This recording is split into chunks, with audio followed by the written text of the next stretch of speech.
Thank you so much and welcome again to another installment of Unfiltered with us, Msomi. It's episode 30 this time, and I'm chilling with a lovely guest. It's Lex LaFoy, who's she's a rapper, she's a poet, a writer.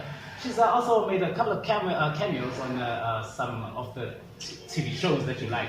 Some are on ETV and some are on SABC too. But she's going to be driving us through all of these things and telling us exactly what her interests are and things that make her exclusive. But we're also going to be focusing on the personal side. I guess that's what Unfiltered is about. We sort of look at the work that you do, but we honestly try to get closer to who you are as a human being. Mm-hmm. You know, just break those stereotypes and obviously remove the facade that a person has when they're in the entertainment industry, because sometimes we have no idea who they are. So Unfiltered tries to strike that balance. So Lex, how are you doing today? I'm good, Oscar. No, thank you so much. Good. Thank you so much for allowing us to be a part of you and at least sharing this experience with us. It is Lex LaFoy. She's a musician, she's a rapper, she's a writer, a poet, as I've already explained to you. But I guess we want to look at each and every category of everything that she's made of. Starting foremost with the fact that she's a mother. She's a mother to a beautiful daughter that is Satya. And she's going to tell us how she is and stuff like that. But Lex, tell us now, who is Lex in your own words? And maybe you, by asking this, I'm basically trying to find out where is home and how was your growing up from the neighborhood that you came out of? So, I'm Ashley LaFoy, and I took on my first official alias as lexicon, which is another word for dictionary or vocabulary. Yeah. So it emerged from my love for words. And from 2005 to 2012, I went as lexicon professionally. And in 2013, I shortened lexicon to Lex, and I took on my surname LaFoy, and have been working as Lex LaFoy from 2013. I grew up on a beautiful hill in the south of Durban in a place called Treasure Beach. My mom and my maternal family are from that side. My dad's family are from Wentworth, which is just over the hill in the south. And as a kid, I had a beautiful childhood. I was the only child for about 8 years before my mom got married and my siblings started coming along. Of course. But also being an only child for so long, it allowed me to really immerse myself in my creativity and my imagination. When I was about 12, we relocated to the north in Red Hill. And it was around that time when I was in matric really that I first encountered the hip-hop culture and the hip-hop movement in Durban.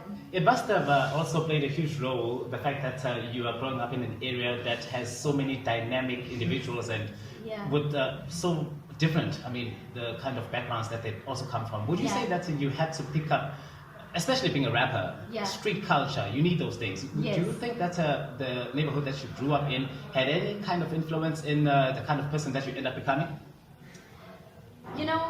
My earlier childhood in Treasure Beach was very idyllic. It was very utopian. It was nature, it was me playing in the garden, it was a very immersive time. But when I moved to Red Hill, and when I discovered the hip-hop movement and other creators, that definitely had an impact. That's when the most rebellious side of me came out. But you obviously need that, especially when you're in the rap scene, because you understand that with rap and hip-hop, you sort of have this, you gotta have a strong core. Exactly. As much as you wanna be a lady and present that femininity, but at the same time, you gotta show that you have an edge to it, you know? Exactly.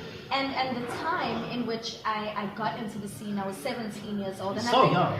Absolutely, and I think that's the most powerful time in a lyricist's career.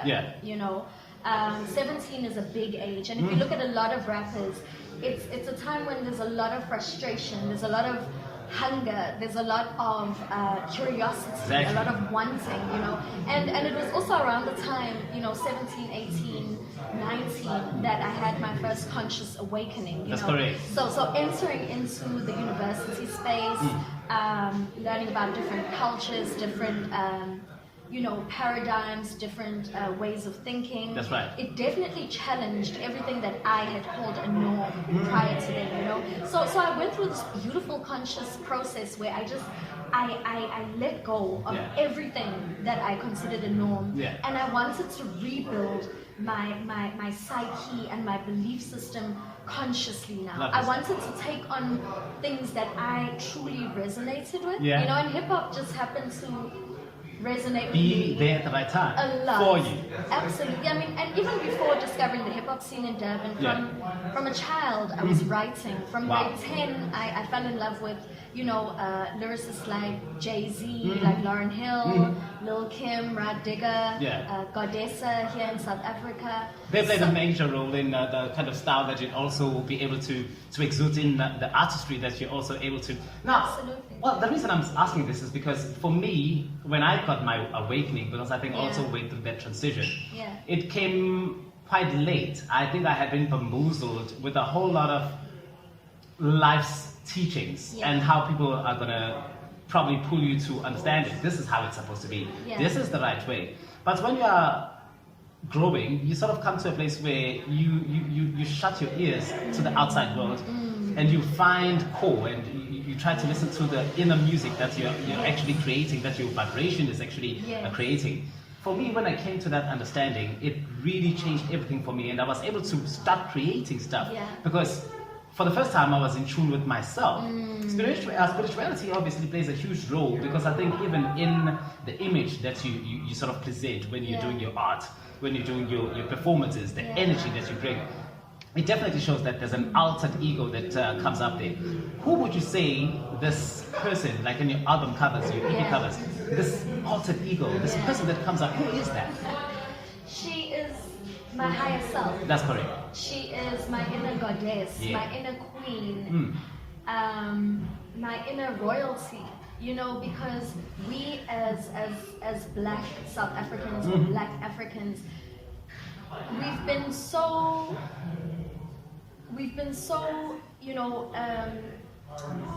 derooted from our sense of worth and our sense of self systematically. Disconnected, totally. Completely. And this has been so strategic. These are professionals that have written these systems into place that have us end up being so far from ourselves and our greatness. And so for me to have begun my conscious journey at 17, 18, and trust me, it's still continuing, really has been a matter of coming back to self. It's about bridging that gap between my present self and my future self, my lived self and my aspirational self. And so every day there's this journey, towards how do I fuse my present self with my future self? How do I fuse my divine nature with my earthly nature? Trust me, it has worked for you, more especially because these are the things that we sort of miss as human beings. If you're not doing something that is in tune with you, you sort of miss the point, because you'll be busy concentrating on something that has no resonance with you. And obviously, while you're doing that, you're not growing any younger, you're getting old. But when you're doing something in tune with you, that's where longevity comes from. Because for Lex herself, being here from 2004, 2005, when you appeared on that MTV based talent search, and you were one of so many people that were exclusively chosen. Actually, that was the first time that MTV based would do something in South Africa. I think it was 2005. They chose you because they saw that light. It's 2005 compared to 2021. Clearly, you're here for an obvious reason. And we really appreciate the fact that you saw that light, because now it is working to our advantage. We're actually benefiting from that, from the music that you do. Now, I want to talk rap music. Rap music is obviously going to ask you to bring the game. You have to drop it hard. When I was growing up, I'm going to talk about female rappers. Don't worry about male rappers. There are so many that you can actually count. Tupac, taking it from old school. When I was watching TV back in the day, because I'm quite a mature person, I'd say, there was a show, you'd remember it, 0 Hour Zone. It started at around 12 midnight. Music all the way. Female rappers that are MCs that would come up on that show was your MC Light, your Da Brat, Funkified. But there was this one special one for me that I loved, and I have no idea what happened to her. I'm talking about Foxy Brown, the Il Nana. Yeah. I loved her so much, you know. I'd go crazy when she Yeah. released a song. I'd make sure that I get it. Yeah. You having to tap into that industry and be a part of it and have that strong sense of owning it. Who was that one artist that you'd say, man, when I listened to that lady, I had to do it because I saw that I could? I'll be honest, there's a male and a female That's right. rapper for me Yeah. who inspires me and moves me like that. At the time, it was Lauryn Hill and it was Jay-Z. That's right. I'm very blessed to have met Jay-Z in Seriously? real life. Yeah. Lovely. When was it? December 2018. That's quite recent. The venue I was working at, we ended up hosting the after party for the Global Citizen private after party. So for me, meeting my favorite rapper was just like literally a dream come true. But I'd say Lauryn Hill and Jay-Z because they were speaking about the realist things. Yeah. And for me as a teenager back then, all I wanted was, I mean, I wouldn't have been able to word it like this back then, but when I look back, I just wanted to relate. Of course. I wanted somebody I could relate to. Someone would understand what you're talking about, what you're going on about. Exactly. And those rappers at the time were talking about, you know, just the challenges of a young person growing up in a system that is not always for you. You see now? Yeah. And how you navigate yourself through that, because we also come in a society that has these rules of how we should play out. You know, when you come from primary school, you have to go to high school. Yeah. Immediately from high school, we want you to go to university, and from university, you have to do a job that's going to be a 9 to 5 and make you grow old and grey and frail, and probably hate the rest of your life. That's what entertainers try to run from, and people don't get that. We don't want to die without any proper legacy. Because if you're busy typing away in that office, you're a number. And obviously it does put food on your table, but other than that, what the hell did you do in this life? You know, so people are like you are sort of looking for that stamp where even your kids and great-grandkids are gonna go back and be like, I love rapping, but where the hell am I taking this from? Yeah. And then they can go back to your EPs, they can go back to the stuff that you created and find that this is actually something that is coming from home, you know? Yes. It's just amazing like that. It's an audio journey. You know, I mean, if we look at artists that we resonate with the most, it's artists whose lives tell a story. Yeah. You know, artists who either through pressure or something, you know, who try to stick to one storyline and persona over time, we somehow distance ourselves from. And while it might make sense business-wise to always appeal to a constant new young audience, That's right. for me, I find more value in growing with an artist. Of course. You know? So for me, I realize that as long as I'm honest and authentic with my journey, those who are honest and authentic will grow with me. And because they just love the reality, the truth that you present. Exactly. And when I was younger, you know, I also got caught in the facade of course, things, you and would. the image of things. Yeah. But eventually you realize that chasing certain ends are very empty. Yeah. And You need to keep a focus. exactly, you know, and like you said, things like longevity, legacy, impact, positive change. These are things that are way more meaningful for me. Transition, growth, inspiration. That's correct. Things that, you know, people look up to and feel hope or just... I want to be a part of that. You know, I wanna something be like that her. makes you feel alive. Inspire people. Exactly. Because that's the biggest contribution. I'm also a firm believer of, listen man, you can come across and offer me a couple of million rands, or at least say, I was the one who had those millions. Yeah. It's worth nothing if I don't have love. Exactly. It's worth nothing if it doesn't help the next person. Exactly. You've got to contribute one way or another. Yeah. I'd rather do this show Yeah. and be happy than doing something that's gonna give me money and make me unhappy. Exactly. So, you know, it's apples for oranges. You choose which one you like.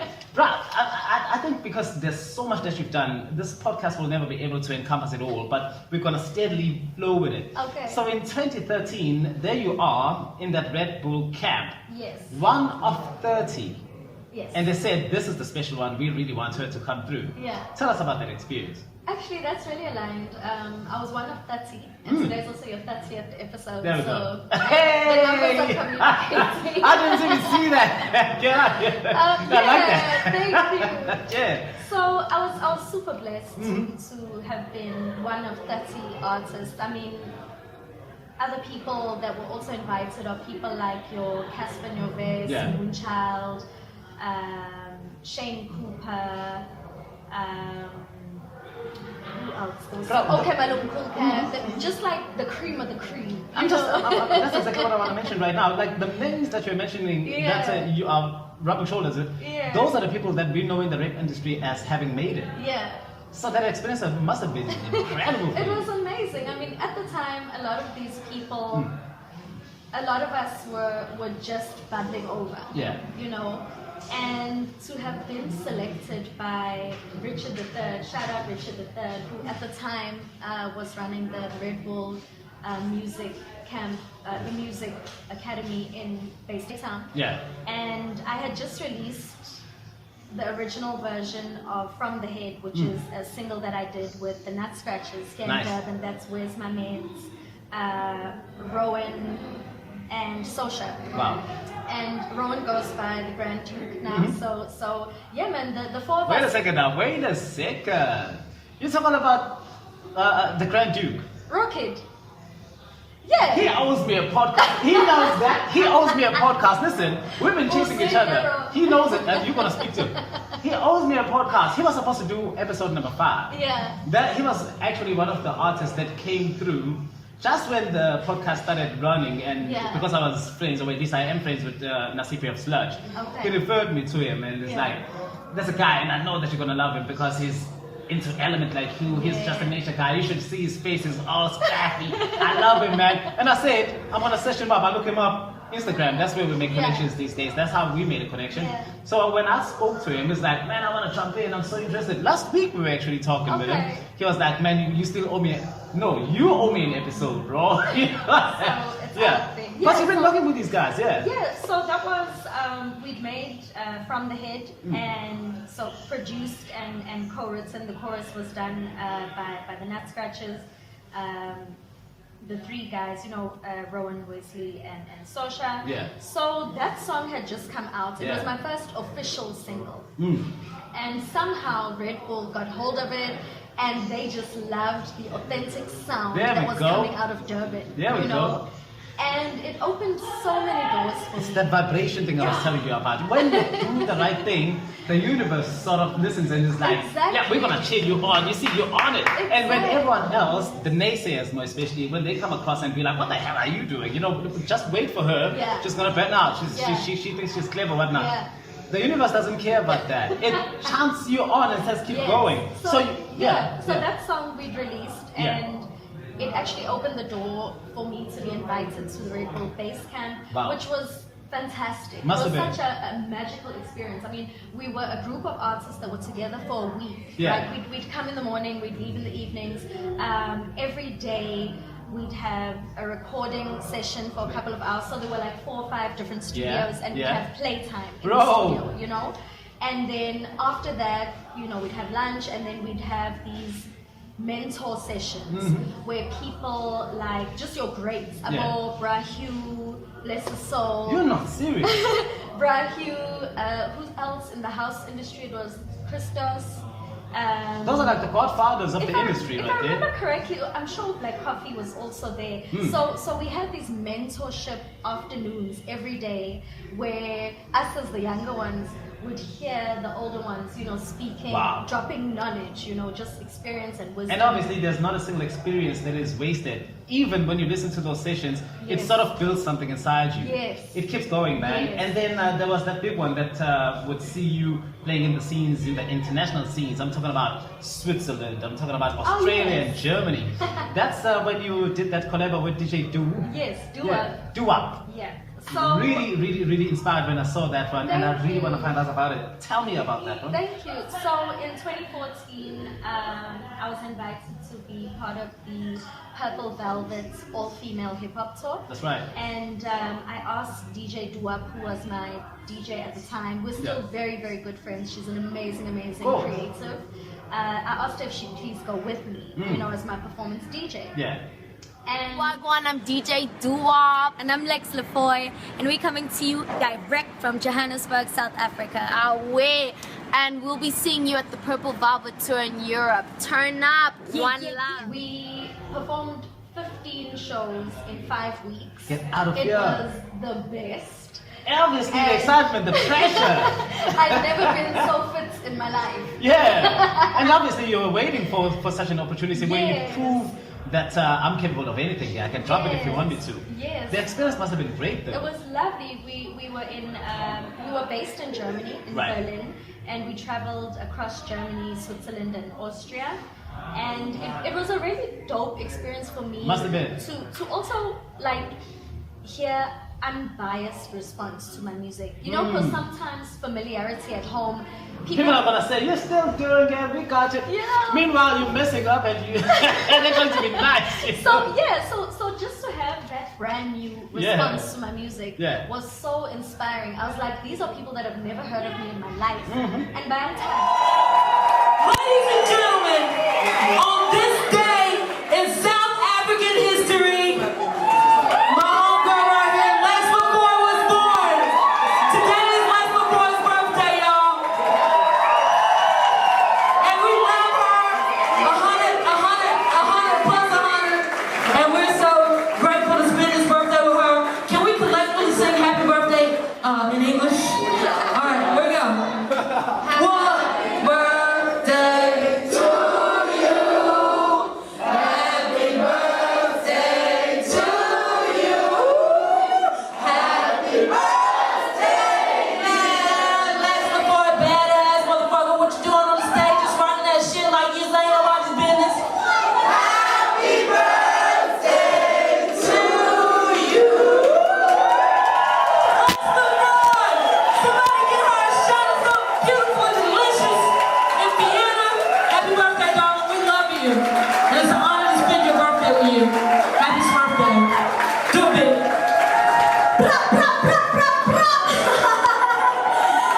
I was like, okay, this is it. This is working.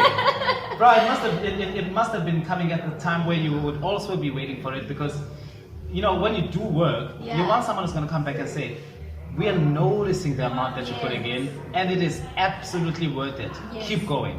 Those little affirmations strengthen us and people don't actually get it, how important they are when a person comes up and says, we have been noticing and keep going. It's just that little bit of a push that you and need. you never know, people don't know this, but when you actually say that to someone, most times, divinely aligned, it's at the It time comes that at, the person wait a needs second it. now. It comes right at the point where you're like, you know what, maybe I'm wasting my time here. Exactly. That tiny seed of doubt. I was talking to my wife the other day. I was just telling her, babe, I'm running around here, recording. It's time consuming. Sometimes I feel like I'm being unfair to you and the kids. I'm leaving you at home. And I have to record because I've got such a passion. I can't sleep at night when I don't do a podcast. I need to speak. I need to get some stuff out here, man. So when I come to that point and I'm pretty sure that I've made it to episode 25, it's an even number. It sort of sounds like he stopped when he was supposed to stop. Yeah. And then there's someone's just gonna post something on the internet. They're gonna be like, dude, listen, what you do? Like this morning. Look, man, I'm stealing your podcast here. No. This morning a guy calls me, he's like, you did that podcast episode 29. Yeah. We just had a shout out on the radio. People talking about your podcast. And I'm like, wait a second. I'm actually drawing to a point where I'm like, school is out, we should be closing down. You cannot stop. You see how Ukuluka loves us so much. She pushes you in the right direction. Just when you think it's the end, And you'll then get that little bit of I want to go home now because Yeah. we sort of gonna jump into the other part and there's still the business side as well. I want to really touch into that because I think even us being here today is because of that. But I want to touch into what your daughter would be. She's such a pretty one. Tell us about her. How's the relationship between the two of you? Yeah, so my daughter is Satya. Yeah. She's 13 years old. Mhm. I gave birth to her just after my second year in university. So I did my degree my social science degree at UKZN. Of course, the psychology, right? Yes, psychology and philosophy I majored in. And, you know, I even, I'm so grateful that she came at the time she came. You know, she came in December, so mommy was able to finish that year That's completely. She gave you a break. You know? A head start. And her existence just grounds me so much. You know, I'm an air sign. I'm all up in the imaginative realm. Listen, yeah, this alignment thing is just crazy because I'm an air person. As if we're deep in the communication. Of course, we wanna connect, and people don't get it, you know. Keep going. So my daughter's an earth sign. She grounds me so much, and you know, Oscar, it was really difficult for me for the 7 years that I was based in Johannesburg to be away from her. And I would come home every month or every second month, depending on affordability. Because that was when the time that I spent in Joburg was just like the most accelerated part of my hustle. You know, I left Durban after my degree because I needed to expand my reach. Put your foot out there. Exactly. I needed to grow my network. And I also wanted to discover my own strengths. Of course. Because coming from a conformist family, you know, that as beautiful and as open-minded as my family are, sometimes external pressures from family can be very, you know, pressing on a creative. So you needed to breathe. I needed to breathe. So I went to Johannesburg, and it was a difficult decision, you know, because leaving my daughter at home, but knowing that for my career I needed to grow. In actual fact, she's going to benefit out of it as well, because once you have created the brand and it's an international brand like it is right now, she's already covered, because by the time that she wants to get in the industry, it won't be such a surprise anymore. You know? And I knew at the time, and I still know that, you know, while when she was young, my family had this concept, this idea, would say, okay, now you're a mom, now you must be normal. You know? Slow down. Go and get a job. and don't get me wrong, I have worked, you know, in other fields, and it's been beautiful, because even those fields that I have worked in, I've needed to work in them to learn those specific things. No experience is ever wasted. Never. So, I realized my responsibility as her mom is to be the best me I can be, is to continue the faithfulness I have to my calling, to my craft, to my gift, you know, because she's gonna look at me one day, and I have to be that testament to say, Wuti, it is possible. If you try it, you can get it. Exactly. Yeah, because you don't want to be conforming to. If you become a teacher, you're definitely going to be safe, because teachers definitely get a job. But a teacher is going to be a very unhappy teacher if she's not meant to be in that space, right? You need to get something that is in alignment with you. Clearly, when you would find yourself in the scene of being in Joburg while you're expanding and growing your network and becoming the brand that you really want to set yourself as, this is besides music now. You'd also find yourself tapping into some film work, some television work, where you started showing face. We started seeing the other side of you. You appeared on Muvambo on SABC 2 there. Also on ETV's Hustle. That's right. Queen Sono on Netflix. A number of productions. I fell in love with film, Oscar. I'll be honest. Like, you know, coming from rap, and more specifically having gone through underground rap, you know, where the entire focus is very much egotistically based on you, the individual. You know, in film, and especially me who loves visual. That's right. I love visual. So it taught me the importance of a team, you know, because the lead character or the actor is not the actor to the ultimate portrayal without the makeup artist, without the lighting, without we don't know him without those people. Without sound. That's the team. Exactly. So I fell in love with this entire vision of just what a production team is. You know?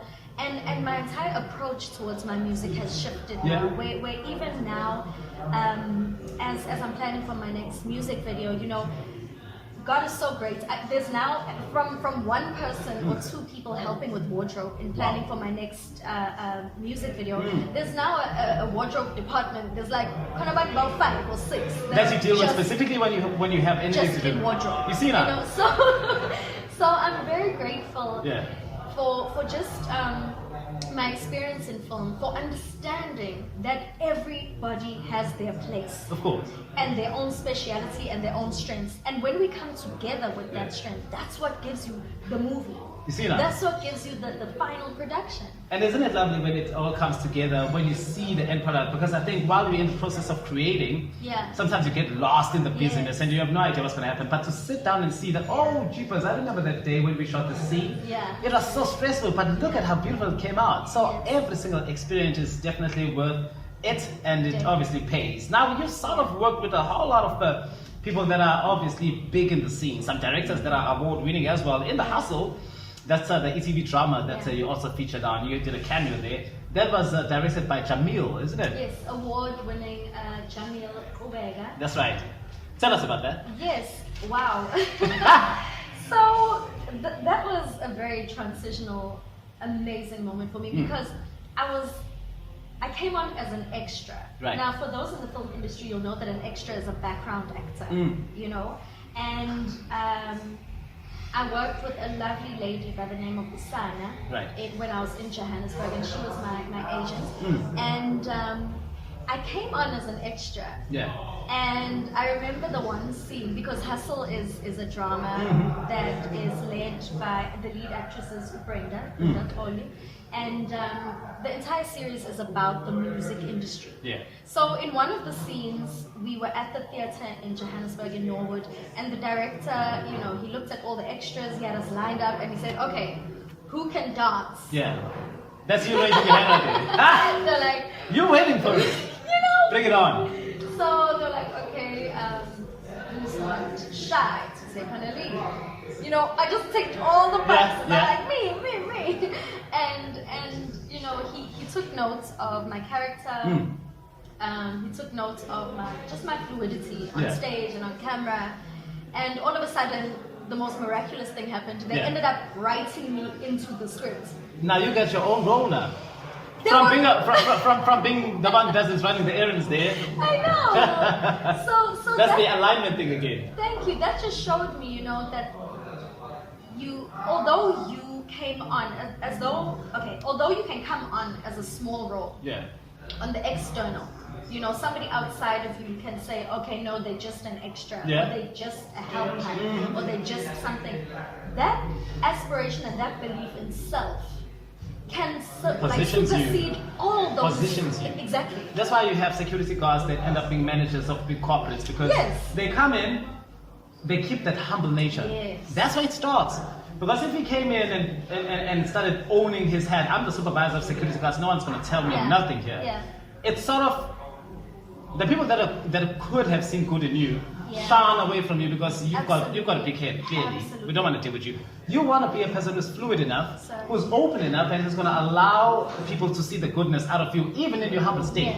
Because once they see that, then they can sort of, listen, if you're that good being there, what on earth is going to stop you from being good when we put you in this position? Exactly. So the universe does listen. Music, right? Now, you do this independent artistry thing. You sort of prefer it than going under those big corporates, because that also, or at least those big labels, because that obviously has some limitations, though it is also lucrative. Also, you know, but there's also a downfall. The importance, would you say, the importance of going independent versus going under a known name? What would you say that is? You know, Oscar, for me, it's mostly been about creative integrity. As a child, I grew up writing music that was driven by an inspiration within me. And so I've always had this understanding, Uguti, you know, inspiration must just be allowed to be. You know, yes, the skill must be fine-tuned and mastered, Right. Every craft must be given its time, or you know, like someone would say, it's 10,000 hours. That's right. You know, to be mastered. But for me to allow myself to be in charge of my creativity has been very important for me, because like the Bible says, greater is he or she that's within you than he or she that's in the world. That's correct. So I feel that each of us have something very unique to offer, and when allowed that safe, nurturing, creative space, that gift can flourish. But when it is overcrowded, you know, and forced, it ends up being something else. Of course. You know. So look, I'm not anti-label. Yeah. I myself am co-founder, You are. ex-project manager Yeah. and artist of Malinini Records that we formed. Saw that. You know, so I've been part of independent music labels. I have nothing against joining a major label should the opportunity come.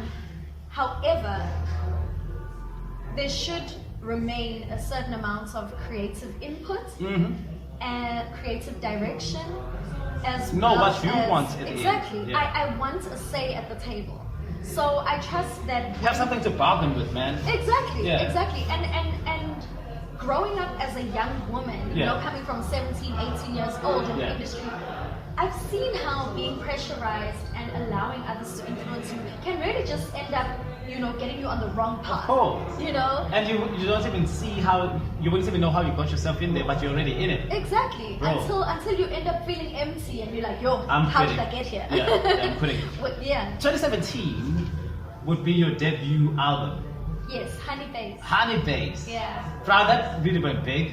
Yes. It really went big. I'm sure that there are some visuals that people are going to be excited to Yeah. see immediately after this. But obviously, that was something that sort of propelled you to a certain level.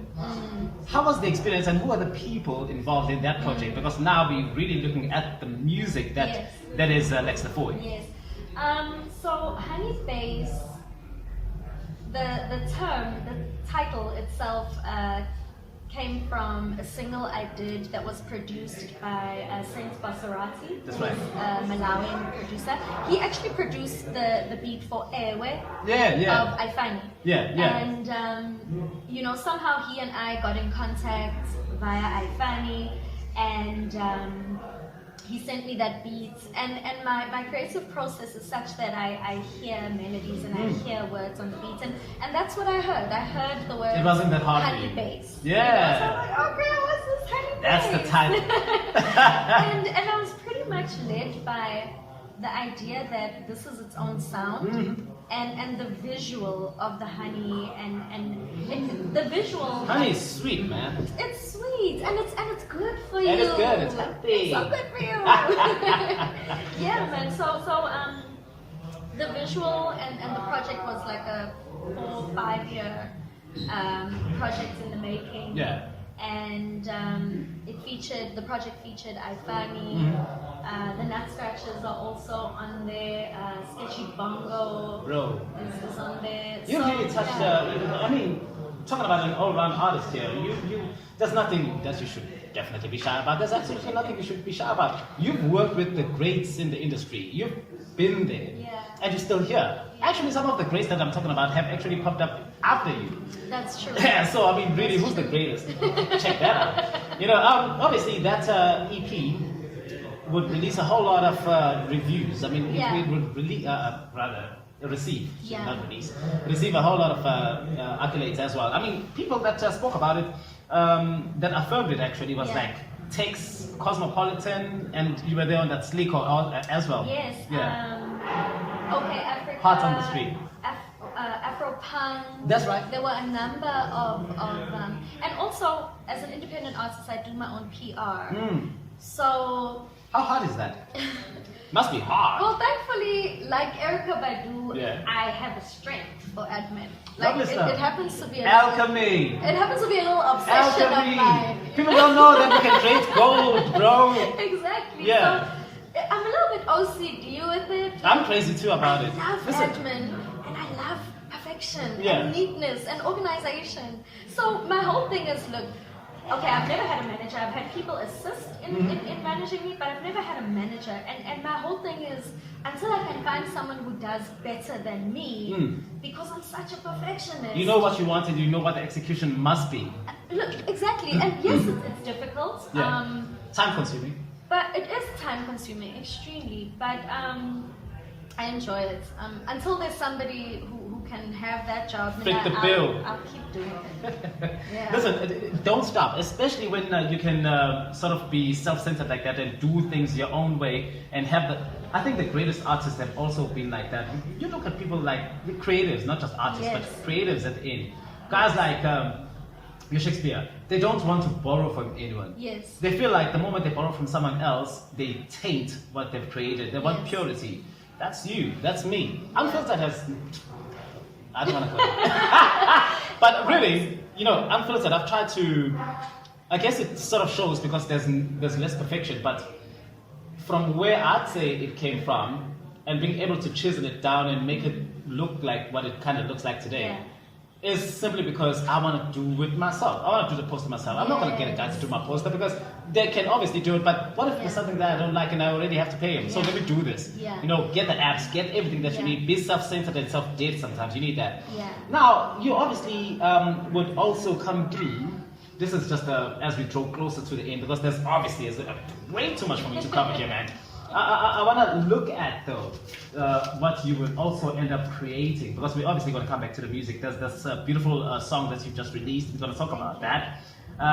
It also has a very controversial title that she's going to have to explain to us. It's what's the title again? First World Order, New World Daughter. New World Daughter. Put a pause on that. New World Daughter. Put a pause on that because we're really gonna go into that. I really want us to go into that, but I want us to look at the business side of Lex LaFoy. You started this, and what is it called again? My company, Artistry Productions. Artistry Productions, and Artistry Productions as a production company, it sort of grew its own baby, where it sort of had this agency that would source actors, musicians, artists, poets, whatever you want, under it, but expose them to other people in the industry, the technical side of the industry, the business side of the industry, to help them sort of get it right. Tell us more about Artistry. Sure. So I formed the company in 2011, and I've only been using the company more officially in the last couple of years. I mean, when I first started off, I was doing a lot of street sales and marketing. The desire came when I was in university, and I couldn't give my creativity as much attention as I wanted to. That's right. So I thought, okay, let me have this platform where when I go to gigs, I can also bring others with me. That's in correct. a sense. So like sell other people's art, CDs, sell other people's merchandise, and you know, I'm being a spiritual person. I'm very big on being led. Of course. You know, so while ideas may come to me and visions may come to me, I don't like to enforce too much of myself in a thing, but rather clear myself.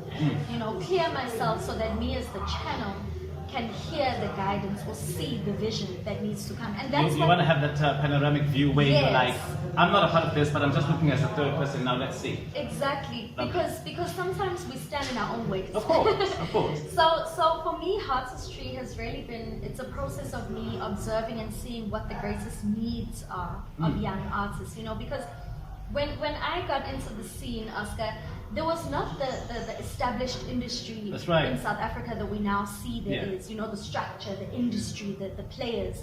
All of that had to be built around the culture and the genre of hip hop.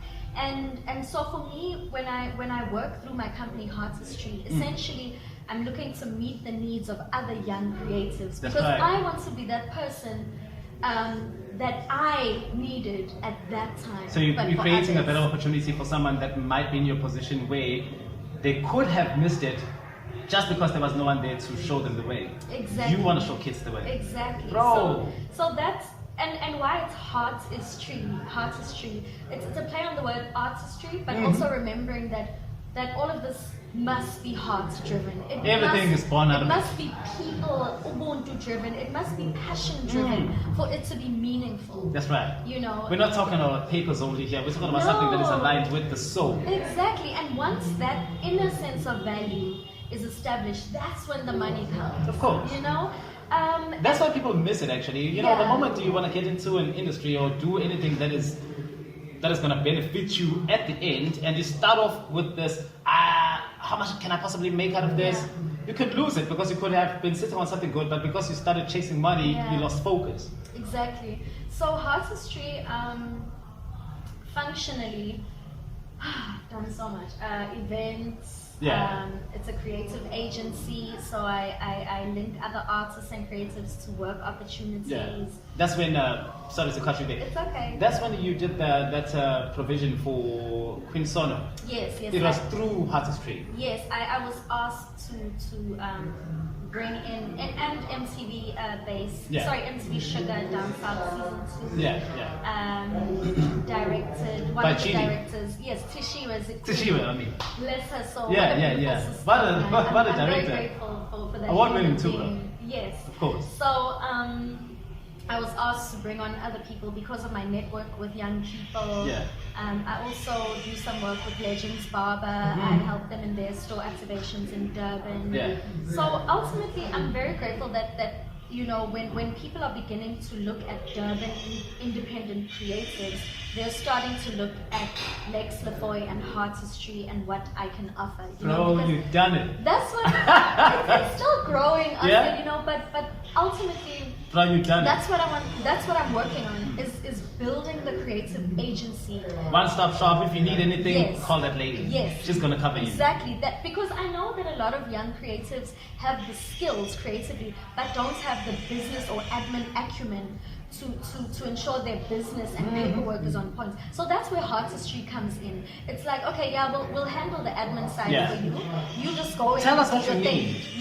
Yes. Tell us what you need. We'll cover you. So Artistry, as I said, it's got so many functions, events, creative agency. I also am publishing my books through there. Eventually I'll bring on other people's books, but for now I'm still learning the book publishing world. Right. I published my children's book, Queen Shalabima and the Star Children. That's you writing. Yeah. Dude. That's also related. It's been translated into isiZulu. I'm currently busy with my second book, which is called So 100 Zulu Affirmations, and I'm very blessed to have. I have the foreword that has just been sent to me by the Yamini King. I can't say too much about that. We're gonna get to see that. But I'm busy with my second book, and like you mentioned, affirmations earlier. You know, when I was working with an NPO and doing a lot of youth and community development with the organization Show Me Your Number. I also work with SAPWA, which is a women's organization. I would, when I facilitate, I'd always bring in affirmations. And then I learned that it doesn't hit as hard in communities unless it's said in the first language of people, you know. So it's gotta resonate. Yes. So I love sharing the practice of affirmations with people, and so hence I've created this book, which inshallah, God willing, it will come out next year, the 100 Zulu affirmations. Because it's really about sharing this practice with people on how to self-improve, how to positively reprogram the mind, because we as black people have been so exposed to negative and limited programming. We really were paralyzed, and it's no fault of our own. We know exactly where it came from, and I guess it doesn't make any sense to try and be angry about it now. What we can do at least is exactly what LaFoy is doing here. Try to fix it. Do the right thing, get people to do the right thing, and let the world be a better place. Man, it should be easier that way. Platforms like this. Exactly. Now, LaFoy, we're really putting it down. I mean, we've sort of pulled out as much as we can. It's too much, actually. We can't cover everything. So, you want to have her checked out. But she's part of our all and a lot of other things, like Malaneng Records. She's a co-founder of that. I think that's where you touched the fact that you do deal with the artists and... So I I was there and I was co-founder from January until April. Myself and the artists that we were working with, we stopped seeing eye to eye with our investor, and so we stepped away from the label. But it was a very great opportunity for me as just I'd always needed that. Yeah. On Japanese radio, you also have a slot. You do that wellness, health and wellness There's a slot. wealth and wellness show, yeah. That's a nice one because you sort of touch back into what you had studied in academia. Yes. That's psychology and stuff. Yes. You have a lot of people interacting there as well. Yes, thank how do you. people get to that show? Maybe the frequency around the Durban area, or maybe your page. That's what they can follow. Every Monday between 7 and 8 p.m. on Durban Youth Radio. It's a terrestrial radio, so people in KZN can find it on 101.5 FM. That's right. And for people outside of KZN, they can stream live. And it's a 1-hour segment every Monday. And it's the first time I'm using my radio training. Yeah, because that's right. That's right. Back then in 2005 with the MTV Bass VJ competition, I was trained by MTV and by... But you never touched into it. No, by MTV and On Cue Productions for radio and TV That's presenting. But for the first time, I'm getting to use these skills now. Nothing is ever wasted. It always comes back to that.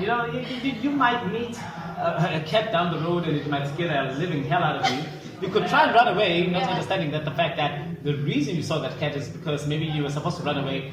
Because if you did not run away, a truck would have hit you. Exactly. So, I love that segment. I love that show because it occurred to me one day that the type of people I meet are such amazing, transformative, inspirational people that I want other people to know about these people. Making the world a better place. Exactly. So it's in its third month,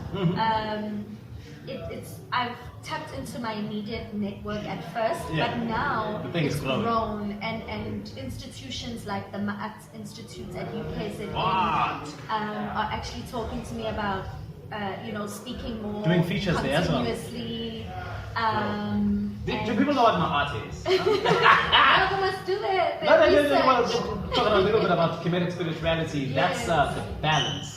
The Ma'atian way. Absolutely. Jeez, I really don't want to touch into stuff that's going to make people angry, but you should look at the 10 commandments and then look at the Ma'atian commandments. You'll see something that's going to surprise you. There's someone borrowed from the other. It's like, just to touch on tiny Of course. The beautiful thing about our history as Africans, when I think of Egypt and Kemet, because Kemet, being the original name, is it's just a beautiful reminder for us as African people to know exactly to know that we come from a history of people who have been scientists, who have been mathematicians. When you look at your makeup and your things, you think these things are from the West? No, they come from Africa. They're right here. Perfumes, man. That's all of us. And exactly. until we remember that greatness, we'll always be in the under. Amen. Yeah, we will never find it. Just remember your greatness. You're black, and you definitely have the melanin. You're already blessed with that. It's already good enough to take care of you. Yeah. Now, music. Yes. As we already spoke about it, there's something happening right now which is very hot. This is the section where we speak about this new hot song that you currently pushing. The album, I'm sorry. It's okay. Yeah. Tell us about that. The title. It's a strange one. It might, New World Order. Yeah, New World Order. People say it's a New World Order. We're at that time where it might be a New World Order, but New World Daughter. What is the inspiration behind the title of that album? Yeah.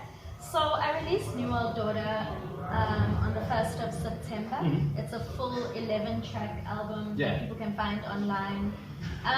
So, as I say, my creativity is pretty much driven by what comes. And the title came to me, New World Daughter, as one word, because when pronounced as one, it's New World Daughter. Yeah, you can't separate. Yes. So there's so much fear and unknownity around this new world order, and around the new norm that we're experiencing living in the time of COVID, you know. And with the new world order comes fear and as I say, just unknownness, you know. And so New World Daughter, on the other hand, is a play on that. It's the positive twist. It's speaking about and it's addressing the new human being. The rebirth. Exactly. Renewal. Exactly. Who is being born amidst the chaos, amidst the unknownity, amidst the pandemic. The unknown, the mysterious. Exactly, because, you know, let's be honest, COVID, as much as it has brought devastation and death, there are a lot of positives that have been offshoots. You know, of course. It's brought us as communities closer. Look at the time when there was looting. Bro. We saw people support each other with food in KZN. Food. Out of everything that is bad, sometimes something good will come out of it. You know, so I feel like during this pandemic we've seen the strengthening of communities and just connection. People remember being human. Exactly. Exactly. And so it's really just speaking on that. It's addressing the new world daughter, the new world son, the new world person in the world. How many tracks are in that album? 11. What? And what I realized only after creating the album is that I only have female features there. Seriously? Which is a perfect balance. It because is. All the producers are male. All the features are female. And I'm very big on gender balance. Of course, that's my art. Again. Thank you. You better get it. I live this thing. Dude. And it's working out for you, trust me. Thank you. Yeah, you're remembering who you are, and it's obviously gonna. You're just gonna keep getting it, because the only time that we really lose it is when we sort of wear a veil and then pretend like everything is fine, when people can see right through us that no, you're not wearing your normal face. That's not you. Exactly. And owning up and being honest and vulnerable to moments when I'm not okay. Because look, sickness is always a symptom, whether it is physical sickness, psychological sickness, emotional sickness, it's always a symptom. And we can't be taking There's something things, deeper. Exactly. We can't be taking things that suppress that. We must rather say, no, what has caused that thing? Now this is what I'm going to deal with. Exactly. The symptoms ain't nothing. Yes. Wow. And that's also the heart behind the Wealth and Wellness show is normalizing speaking about wealth and wellness, breaking the stigma around psychological and holistic well-being, you know, making it okay to say I'm not okay. Making it okay, because once we can admit that, that's when the healing process can begin. It's exactly like a person who's going over something really terrible. Until you share it with someone and let that weight off your shoulders a bit, you will never feel okay, because you'll be walking with it until it kills you through depression. So if you want to avoid that, just try and have a heart that is well enough to trust the next person. Let them help you with the load. And especially in the creative field, Oscar, we as creatives go through a plethora of mental health challenges that other human beings have no idea about, you know. And I'm not trying to say this like it's an exclusive thing, because all human beings go through mental health challenges. But we as creatives, I mean, you've seen the numbers of suicide and things. Your WHPs and Robert Williams, you know, and so it's just about sharing information and knowledge on how we as humans can maintain being human. Of course, don't ever forget it. And just on that page when you're making that reference about Robin Williams and stuff like that, that actor, clearly he went off in a very sad way. He became depressed. I think Jim Carrey is also one of those people that are also going through that transformation. Clearly, going back to what you just mentioned, you have to be in a position where you can tell the world that I'm actually not okay. But when you are in entertainment, like you just mentioned, you sort of cannot do that. You have to put on a smiley face even when you're not okay. The image, the facade. While the hurt, while the burden is building up inside it, and the whole thing just collapses. Someone like Andre 3000, the rapper, he did a very courageous thing in one of his interviews. He told the world he wasn't okay. Can you imagine? And he told them why he isn't creating music at the time, you know. And it takes a very big person to be able to. You don't want to show that weakness, especially in the rap game, because you're gonna seem like, oh, look, man, he needs a therapist, you know? And you don't want to come across like that. That can kill your career in the street, you know? There's something I wanted to say, just on that topic of depression and, you know, the difficulties that creatives face. What I've learned and am learning Oscar, is those mental health challenges come in when we do not fulfill our purpose as human beings, and we are creators. We are made to create. Listen, you're given a mandate. It's not a mystery. They used to say this even in Sundays. When you go to church, they sort of tell you that you are born holding your with your wrist folded like this. Whether it's one or two, clearly there's something that you carry, some kind of gift that you carry. It's from the cosmos. It's from the other realm. You have no idea what it is because you can't interpret it. That still happens to me when I See now. So if you are here and you never opened your hands to see the magic that is within it, and then you end up going to be a doctor, you could have been, you could have been making 3 or 4 times the amount of money being a part of a kiddies show because maybe you love kids. And you could have missed it because your parents told you that you have to be a doctor, and the society told you that you can't go and be in a kiddies show. You'd rather be a doctor because that's what real men do. So we don't want to miss our goals, right? Bro, I mean, I think we really have had a good one. I just want to say it's been an absolute crazy one and a very informative one with Lex LaFoy. She is an all-rounder. She wears many hats. She's a business person. She's into entertainment. She's into production. She's got an agency that sources talent as well, actors and such. But you should really check out her music, what she does when she raps, bro, and the collaborations that she's had. A lovely one that you did not so long ago with a lovely lady, I forgot her name, that Ibo track. Oh, with Yashna. Dude, I listened to that. I was like, what the hell are we doing here? She kind of looks like Aaliyah too, you know? She does. Yeah, she's a lovely one. You're definitely going to organize her for me. But without any time wasted, I just want to say it's been a really, really incredible one. It's Msomi, it's episode 30. We're chilling with Lex LaFoy, a rapper, a mother, a beautiful artist who is really inspiring. She's also into spirituality. So I'm really happy for that because that's the kind of person that I am too. So it's really been an incredible one. So how do people get through to Lex LaFoy? And how do people follow you?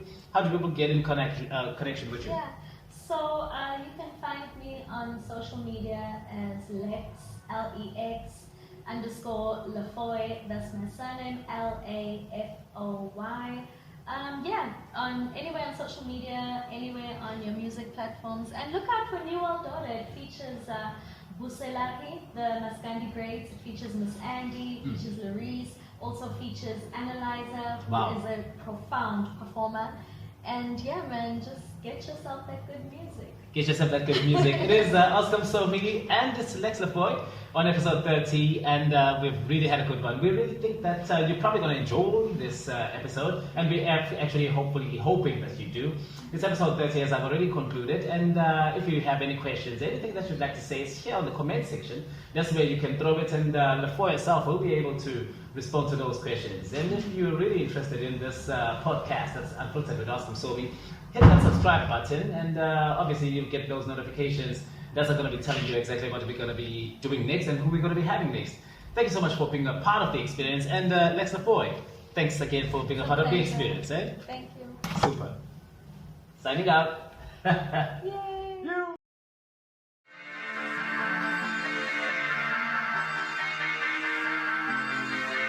We can be brave in a world full of unknowns. Faith over fear, that's conundrums. Music in my head got me smiling, wilding, dipping at the drop of the drums. I knew this time would come. Overcame my demons. Saw the doubts is dark and popped it over. I'm never going to hell, I met Band Hover. By the time you hear this, it'll all be over. Shazam the shit while you're still sober. My tribe godly, we a bunch of soldiers. If shit go down, you never know. Mixed racially, I'm a 10 facially. Gemini, that's all majorly. My aura clean and bad spatially. You wanna admit I'm a leader creatively. I see myself in these bitches, whether they wanna admit it. They love me so much they acquitted. These haters, they wish that I quit it. Pour me a drink, I'ma sip it. Your energy dope, I'ma visit. Show me some love and some spirit. My drip overflow, watch me spill it. Mangzula, bachinangu lentambazano ya dansa. Bayakula, lesson yoga bafuno tata ma chance. Aisula, ngifuni penin, angifuni hansa. Bangs funa, makhala kukwini sheli funi answer. Come from a small city, but I got a big heart. I stay dedicated to my part. I never take it to head, but I take it to heart. And when you look clearly, you can tell us apart. Magic, it's all magic. Got some dope vibes in my vortex. I roll with great forces. He dip in my sauces. We lean as some horses. We on site, no courses. We stream play, no pauses.